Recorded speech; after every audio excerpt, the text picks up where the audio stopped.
Baní o En Gracia y Antoñita. Autor Francisco Gregorio Bellini. Adaptación Félix Liriano. Capítulo 12. El Peroleño. Ya es de noche. Han pasado algunas horas y estamos en el baile. ¡Cuánta animación! No hace falta de nada. Se nota, sin embargo, que no ha habido aquel esmero con que en años anteriores se arreglaba el salón de bailes y el orden del programa era guiado por el bastonero. El baile tampoco tiene esa seriedad, ese tono aristocrático con que siempre se iniciaba en otros tiempos, aunque después el furor de su misma animación se lo hiciera perder. Hay una mezcolanza entre los concurrentes que denuncia a ojos vista que ya la sociedad banileja no tiene aquellos reparos que tanto la distinguían. Por lo demás, Baní conserva la gracia, la compostura y la elegancia de sus bellas mujeres. Es hermosísimo el cuadro que forman tantas deidades reunidas. Ellas, como las rosas, exhalan su aroma y como los luceros que más brillan en el cielo, derraman su esplendor. Es verdad que en los bailes, la música, las luces, las flores, los perfumes, la variación de colores en los trajes y la dulce predisposición de los ánimos contribuyen a realzar la belleza de las mujeres. Lástima que sea tan pequeño el espacio para tantas parejas y que la aglomeración de los hombres en la sala impida contemplar mejor el cuadro, y cómo se destacan en él las figuras de Engracia y Antoñita. Ambas visten de color rosa. En las faldas llevan encajes que hacen graciosas ondulaciones. Adornan sus hombros del lado izquierdo con un ramo de flores blancas. Del mismo lado, llevan en la cabeza una rosa prendida en lo alto del pelo. Un collar de cuentas que imitan perlas se ciñe al cuello. Sus sencillos brazaletes están formados con otras perlas iguales y calzan sus pies con elegantes zapatitos en armonía con el vestido, dejando entrever unas medias que confunden sus tintes con el de la carne. Se diferencian solamente en que Antoñita va un poco más escotada. Con su aire distinguido y sus gestos expresivos cuando habla y sonríe, tiene un no sé qué de bello y de gracioso. Pero Engracia, con su lindo talle, con su cuerpo lúcido, con sus bonitas facciones y sobre todo con aquella modestia candorosa que le es inherente, luce encantadora. ¿Y quién es aquel que después de 3 días de ininterrumpidas fiestas aparece esta tarde por las calles levantando el espíritu de las muchedumbres hasta traerlas embriagadas de júbilo a la plaza pública? ¿Quién es el histórico hijo de Peravia que encabeza con su nombre el presente capítulo? El Peroleño. ¿Quién si no?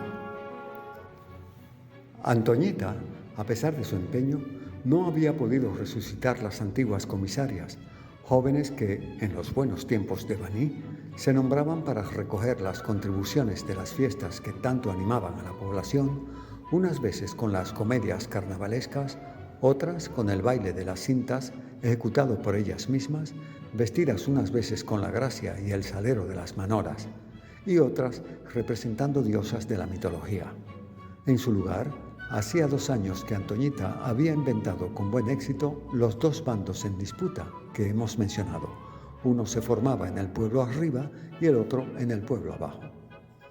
Estos 2 bandos se desafiaban para darse sorpresas agradables. Recorrían las calles con música, ramos y banderas, llevando cada cual al frente del grupo una señorita coronada de flores con bandas de cintas y un alegórico estandarte en la mano. Escogida de entre sus compañeras para representar el papel que le habían preparado, la nombraban capitana.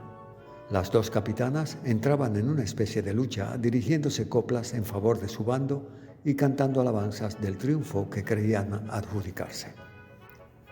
Pero si esos bandos eran divertidos y muy encomiados por haber sido inventados por nuestra simpática protagonista, la fiesta que se hacía al Peroleño era la más popular y tenía algo que reflejaba el gusto, el carácter, las costumbres y hasta el origen de los primitivos habitantes de Baní.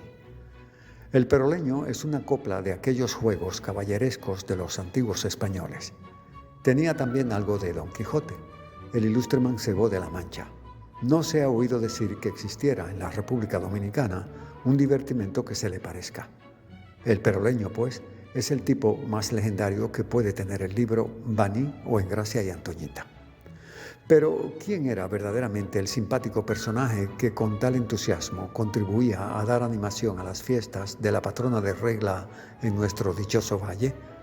¿Por qué han dejado los vanilejos que se pierda en la oscuridad de los tiempos la interesante tradición de su origen? ¿Quién como él, noble y generoso, después del singular combate que había sostenido, en el cual sus adversarios terminaban por dejarlo maltrecho, fustigado y lleno de heridas? ¿Quién como él hubiera hecho que se celebrara su muerte entre el regocijo público, corrigiendo costumbres, condenando abusos y moralizando al pueblo con los sabios consejos y los legados de su famoso testamento? Don Pedro Leño fue su primitivo nombre. El vulgo le quitó el título de don y le llamó Peroleño a secas. Nació, dicen unos, como los héroes de las antiguas leyendas o como las divinidades del paganismo, envuelto en el misterio y encanto de la fábula y al calor del regocijo de las primeras fiestas que se hicieron para levantar el primer templo del pueblo. Otros creen haber hallado los vestigios de su cuna a las faldas de Peravia, asegurando que allí viven todavía ancianos individuos de su linaje, quienes cuentan que fue como Moisés salvado de las aguas. Otros afirman que, luchando contra las iras de Neptuno, se desprendió un día de la proa del buque en donde lo mantenía prisionero un mercader y que luego, como un nuevo Ulises, venció en su naufragio los irritados mares, llegando sano y salvo a las playas de El Agua de la Estancia, que fue como si llegara a la isla de Calipso.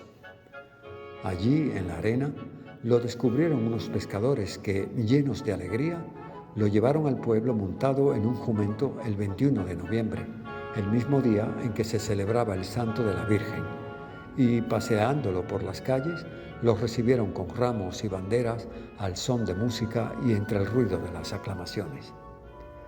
Peroleño, en su apariencia física, era de agradable continente y, a pesar de su insensible cuerpo, no tenía tan de cántaro el alma, pues el tronco de nuestro héroe debió ser, sin duda alguna, de cáscara amarga, como pretenden serlo muchos de nuestros generales de hoy en día. Nació sin piernas y bien hizo el destino en condenarlo a no tener esas extremidades, porque con ellas no hubiera podido ocupar el puesto honroso que se le destinaba en las fiestas, ni hubiera podido en los reñidos combates alardear de aquella agilidad con que se movía para defenderse de los golpes que se le dirigían y asestar a su vez los suyos contra sus adversarios. Su cara pequeña y lampiña, redonda y maliciosa, daba ocasión a las risas. Sus delgados y bermejos labios aparentaban ese desdén que es tan propio de la gente cuando llega a empapirotarse, y su bigotito negro, que dejaba limpio un gran trecho debajo de la nariz, hacía resaltar la pequeñez y remangadura de ésta. Su cabeza de coco, con el pelo pintado, escaso y lacio, contrastaba un tanto con lo estirado de su pescuezo, y en sus ojos azules, redondos, saltones y picarescos, cualquiera creería que ostentaba la desfachatez del sinvergüenza. En aquellos buenos tiempos en que él era tan querido y tan solicitado de hombres y mujeres, las señoritas más distinguidas del pueblo se disputaban el honor de sacarlo del rincón en donde había estado durante un año. Desde el segundo o tercer día de la Virgen, le ponían sus armaduras, abigarrándolo con cintas y garambainas para llevarlo en procesión al lugar en donde habían preparado la tarima que debía servirle de asiento. Algunas horas antes, en el rumboso bando que paseaba las calles desafiando a la juventud a desigual combate con Peroleño, la música resonaba sus hazañas y las risas y conversaciones corrían animadas por bocas y lenguas.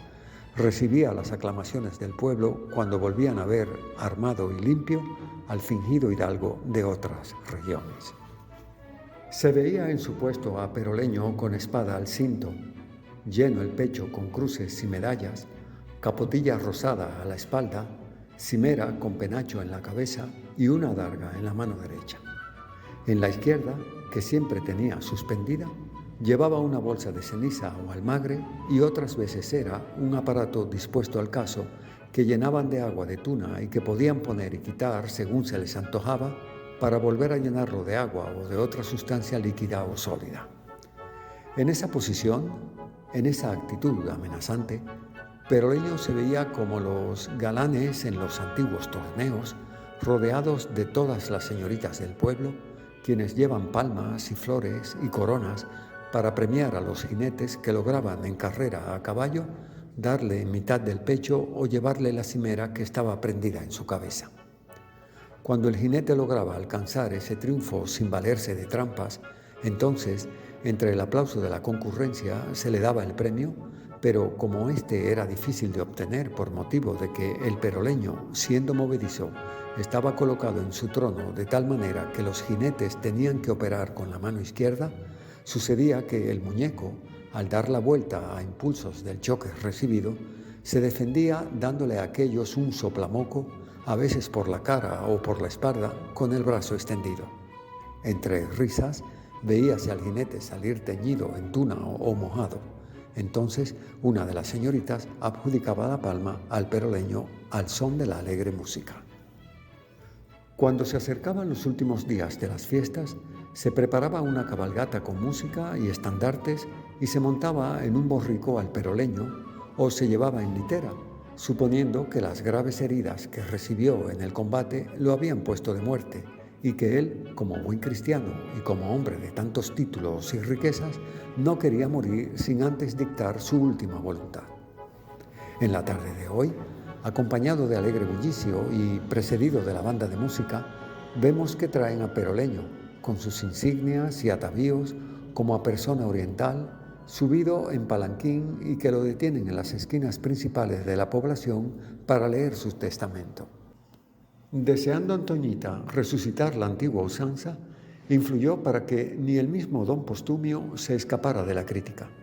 Don Postumio tenía entonces sus amores con una joven llamada Sempronia, y como se murmuraba que estaba celoso de un doctor extranjero que iba a Baní y que la galanteaba mucho, le cupo en el testamento del peroleño esta cuarteta: y mis borlas de doctor se las dejo a la Sempronia, liberatu cornum quonia a don Postumio en su honor.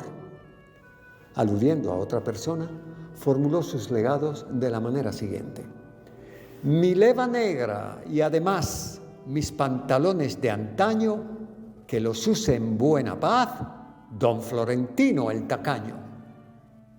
Yo, don Pedro de los Mares, grande de España y señor, le dejo con servidumbres, con derecho, uso y costumbres al alcalde mejor. Y, salpimentado así el testamento, el pueblo, en medio de la música, risas y bullicio, pasa una tarde de alegría, olvidando las miserias y tormentos de esta vida, gozando de una libertad que ni a fuertes ni a débiles hace daño.